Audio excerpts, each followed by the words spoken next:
Msimu huu Paris Saint-Germain PSG wamethibitisha kuwa wao ndo wababe wa timu za England, timu za ligi kuu ya nchini Uingereza EPL. Arsenal inakuwa ni timu ya tatu kutoka Uingereza kutolewa na klabu ya Paris Saint-Germain PSG katika UEFA Champions League. PSG walianza na Liverpool katika hatua ya 16 bora. Mchezo wa kwanza ambao ulipigwa katika uwanja wa PSG, Liverpool alishinda 1-0. Mechi ya pili ambayo ilipigwa Anfield pale katika uwanja wa Liverpool, PSG wakafanikiwa kushinda 1-0, aggregate ikisoma 1-1.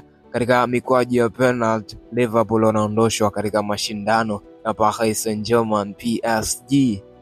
Wakafuata Aston Villa katika robo finali ya UEFA Champions League. Mchezo wa kwanza PSG wakianzia nyumbani wakaondoka na ushindi wa 3-1. Mchezo wa pili wakiwa ugenini wakafungwa 3-2, aggregate ikiwabeba Paris Saint-Germain PSG.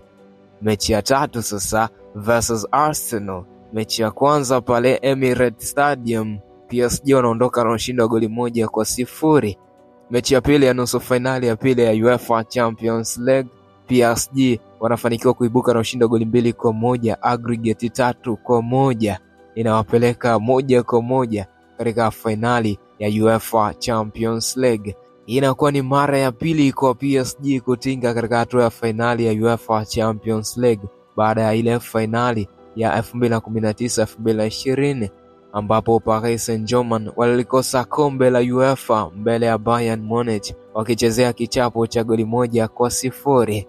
Hakika PSG katika msimu huu 2024-2025 wameweza kuthibitisha ubabe wao dhidi ya vilabu vya huko Uingereza EPL. Hapa ni Super 12 ya Dino Television. Tafadhali endelea kutufollow kwa taarifa nyingi zaidi za kimichezo.